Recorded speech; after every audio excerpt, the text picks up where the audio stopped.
You guys buy bottled water, right? Where do you buy the bottled water from? At the gas station. And how did the gas station get the bottled water? A distributor. Where did the water company get the water from? Bottled at the source. Yeah. And where did the source get it from? From the sky. I mean, you wouldn't want to do it, but you can hike over to the lake or the creek, take up a bunch of buckets and scoop it up. And that's what people have to do in developing countries. And that's why when the cost of the bottled water is less than you asking God for the water, you will buy it. It's called the handoff tax.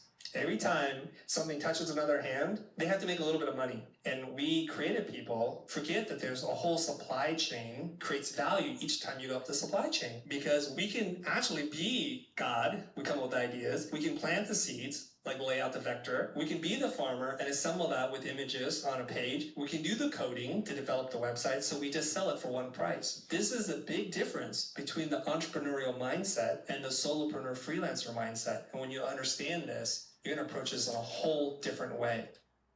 Okay. We'll call that video 3, everybody, so we're not confused. We'll call that video 3, number 3, if you think that's it, but wait till you watch the second video.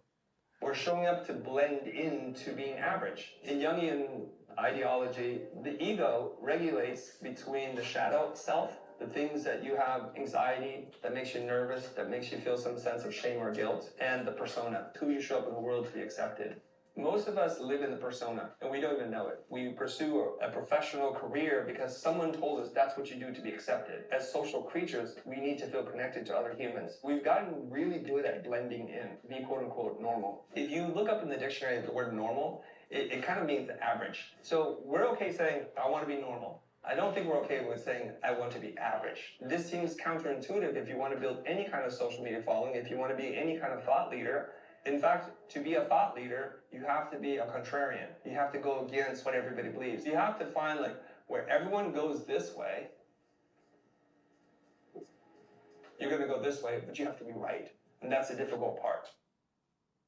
Okay, so we'll call that video 4. So video 3, if you think got more views, type in the number 3. And if you think the second video 4, got more views, type in the number 4. And I'm sure Brendan's about to reveal the answer in about 2 seconds. Okay, so video 3, 1.9 million views. Video 4, 7,100 views. Again, just to kind of solidify the point, this is why we do the analysis, is because it's the same format. Obviously, it's you, but massive difference in performance. So this time around, we're going to look at a performance driver called work to wow ratio. So what that means is how hard do we have to work to get the information or that aha moment? And again, remember, like our subconscious is trained to be professional content consumers. Like you have seconds before the subconscious is like, we're going to move on. So the amount of effort that you have to put in dictates how long you're actually going to watch.